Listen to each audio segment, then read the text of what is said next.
Fall risks are extremely elevated within the home. Each year, falls result in almost 3 million injuries requiring emergency care. About 25% of those lead to hospitalizations and nearly 30,000 deaths annually. Falls can occur for a number of reasons, including both environmental factors and personal factors.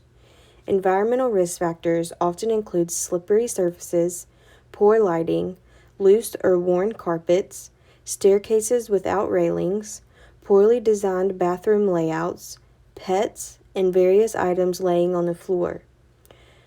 Personal risk factors include older age, balance issues, various drug interactions, weak muscles, and many more.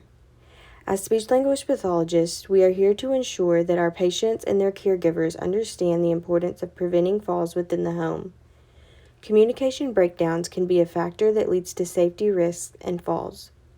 As speech pathologists, we can address language deficits that are often associated with communication impairment.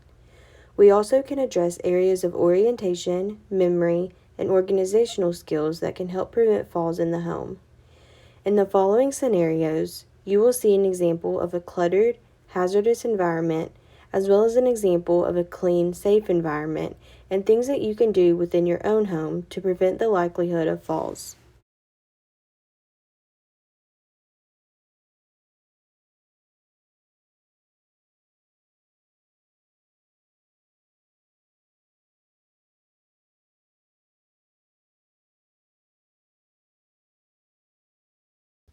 Hello! As mentioned previously, we're talking to you today about how to prevent falls. So I am going to show you my home in an environment that is not safe and puts you more at risk of falling. Later, Alexis is going to show you a good environment. And this is all important because about 30% of people over 65 fall at least once a year. So we want to work on keeping you safe. Let's go. Here are some steps leading up to my door with handrails not at a proper height. Clutter is everywhere and heavy boxes that I could hurt myself while trying to carry inside or trip over. Let's go in. I see dogs. Now, 87,000 falls a year in America happen because of pets, so you'll want to be really careful if you have animals. Over here, I have a cracked piece of wood between the transition of my floors. So a home in disrepair can make for loose flooring and a tripping hazard. Things right in my way. And a slipping risk with papers on the floor. Over here in the living room, my dogs have taken their toys out and laid them all over the floor, which could be very dangerous if tripped on. A shag rug is present, and those are notoriously troublesome because they're easy to trip on, the edges easily flip up, and walkers and wheelchairs can get stuck in them, so we don't recommend those. Pillows, dangerous drawers left open to trip on. More clutter, and let's see what's happening in the kitchen. Oh, more clutter again. A blanket to trip on, another dangerous carpet flipped up and very loose and slippery. Look at this situation. For the elderly, and really anyone in general, it's important to make sure you're eating good meals during the day. Forgetting a meal could cause blood sugar issues and could cause you to eat something sugary, which would then make your blood sugar spike and make you dizzy and lightheaded. It's very scary. Oh, I've got my medications all over, mixed together, open, left sitting out. I don't even know what's what anymore. That can't be good either. Here you see I've got all of my baking dishes placed up in a horrible position. They're so high that I'm gonna have to climb up on the stool to reach them, and they may come crashing down on me. I've left my oven on with nothing in there, and I left my burner on. These could cause a fire hazard, increase the danger in my home, and I could burn myself, which could cause me to trip or fall. Now let's see if my pantry looks better. No, it doesn't. Does this look safe to you? No. There are things everywhere I'll have to climb over and everything is up way too high for me to get what I want. Something may even fall on me. Now I only have a few more things to show you in my dangerous house. The first is the steps. This is horrible. My gate would have to be moved while I balance on this tiny platform, and I've got clutter all the way up the steps, not to mention a cord to be tripped on laying right in my way.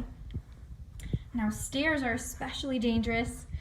Over half of brain injury causing falls happen because of stairs. So try to move your things downstairs or get a stair lift if possible to help decrease that risk. More clutter. Here we've got a cluttered, dangerous bedroom with a heavy pull-out bed. I would need to make sure I got help with that to stay safe. It's dark too. And here is a bathroom. The floors in here are very slippery and would be safer if changed. So now we are going to walk through a home that has implemented some of the environmental modifications that Riley has depicted in the previous video. When you walk in, you immediately see that there is no clutter on the floor. You do see an area rug, which could be a source for falls. However, this one flows nicely with that of the carpet, and it also has taped corners to keep them from lifting. But it could also be recommended that you do not have any area rugs, especially shaggy area rugs that your wheelchair or your walker could get caught on. You see that there's no clutter. We have very many sources of lighting. You want to be able to see where you are walking, and you want easy access to these lights. So these lamps are placed strategically in locations that are easy access to you if you are sitting on this couch. We also have two sources of light over here. You can see we do not have any cords out and visible. Our cords are pushed behind here, and our cords are also pushed behind the side table over here. So now we are going to walk into the kitchen. There is a good walkway through here. A better walkway, if you have a wheelchair, could be through here so you can fit through better. You want to make sure that you have pathways for both if you are walking with a walker, even if you are just walking, and also if you have a wheelchair. Be mindful of how you place your furniture to help with easier access. As you come into the kitchen, also, again, there is no clutter for you to trip over. Things are put in their place. Really utilizing these lower shelves is going to be the most useful, especially if you are in a wheelchair. You want to put things in a way that you can reach them, that you have better access to them. Putting something in these higher shelves may not be your best option because you could fall out of your wheelchair if you tried to stand. However, if you are using a walker or you do not need assistance with walking, putting items in these lower shelves on the cabinets would be great. These ones are not very tall. If you do put items in the upper shelves, you want to make sure that you have a sturdy step stool or someone with you when you go to reach them. Again, in the pantry, you are going to want to utilize these lower shelves to the best of your ability, putting items that you don't use most often in these upper shelves here. Just being mindful where you put things, how you use them. It's really going to help you remember where they are and help you stay organized and help you prevent your falls. Now we are going to move on into the bathroom. As you can see, there is nothing on the floor. These rugs, I would typically recommend a more flat rug and something with grips on the bottom. These do have grips on the bottom, so they prevent them from moving. However, the shaggy material could get caught in your walker or your wheelchair. This space is cleared. Ray L is going to talk about some environmental modifications later in the bathroom that you can utilize. However, a clear surface is great. Utilizing these drawers and cabinets with items that you're going to use most often. Typically, you're going to put items that you use most often in here. Easy access. Putting towels in a place that you can reach better is going to be great. Typically, we would recommend more of a walk-in shower to help prevent falls over the tub. If that is not an option, adding a bar here would be a great option, and a bar in the shower. You also always want to have slip mats in your shower, which this room does not have. Now we are going to move on into the bedroom. Again, with the flat rugs, make sure that they're taped down or that you don't have any. Here, again, no clutter on the floor that you could trip over. You also have access to lighting right here by your bed. Implementing a nightlight would also be a good option. Again, cords are put to where you can see them and not on the ground for where you can fall. Again, just keeping organized and helping you prevent your falls. The CDC lists risk factors for falls, including use of medications, vision problems, home hazards or dangers, and difficulties with walking and balance. It is important to do everything you can in order to prevent falls. Making small adjustments to your routines and daily living environment can help you in creating a safe environment. Adjustments can be as simple as placing a sign on or by the door to watch your step. You can also place bright, contrasting tape on the floor where flooring changes or where there is a step or staircase to help remind you to be careful in that area. As mentioned earlier, remembering to take your medicine is important for maintaining your health and preventing falls. Not taking your medicine can lead to dizziness that can lead to a fall. You take your medication to prevent complications that could cause a fall, but some medicines, such as sedatives and even some over-the-counter meds, can make you tired and throw off your balance. Be sure to be aware of such medications. You can set up reminders on your phone to take your medicine or use a pill reminder box. You can also create additional labels for medications that can cause you to be tired or lose your balance. This can also serve as a reminder to rest for a while after taking those medications. Try to keep frequently used items within reach. Unless you are more than 6 feet tall, it is likely that you have storage space in your house that is out of reach without a ladder. What was once a quick task with a ladder is now a fall hazard. But sometimes we forget our limitations, so place a sign to remind you to ask for help. Keep essential items in prominent places. Poor vision and difficulty walking are risk factors for falling.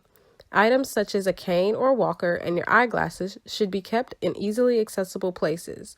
Keep your glasses on a nightstand beside your bed and your cane or walker close by. That way, when you wake up, these necessary items are always within reach. This will reduce any likelihood of mishaps that can come from not having them.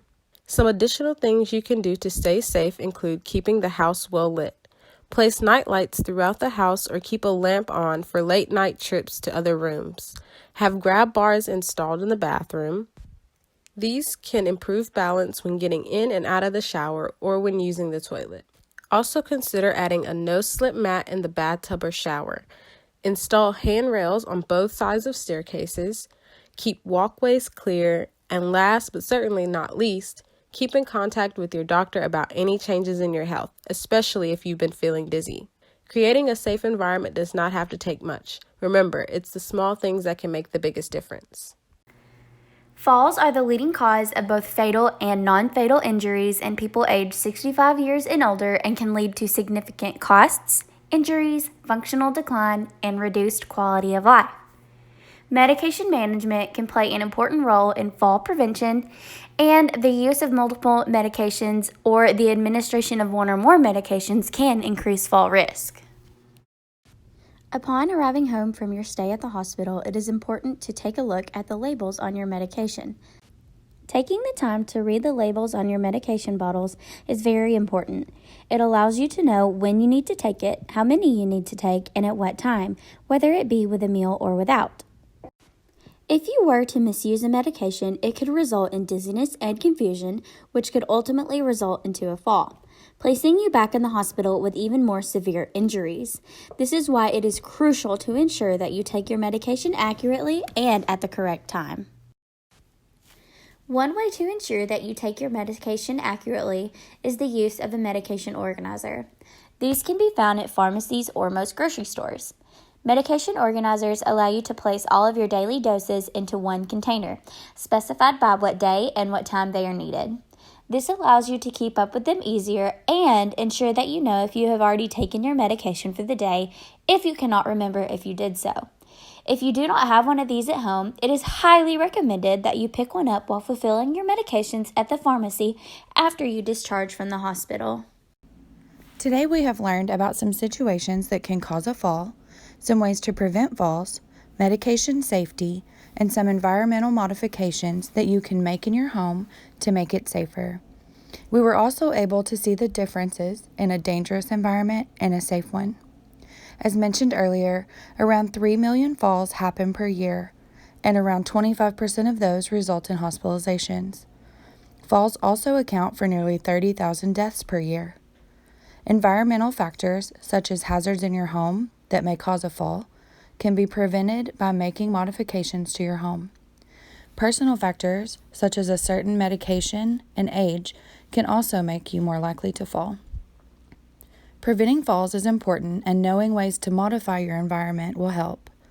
You can talk to your speech-language pathologist about ways that they can help you prevent falls, modify your home environment to make it safer and easier to navigate, and assist you in various other ways to prevent falls in your home.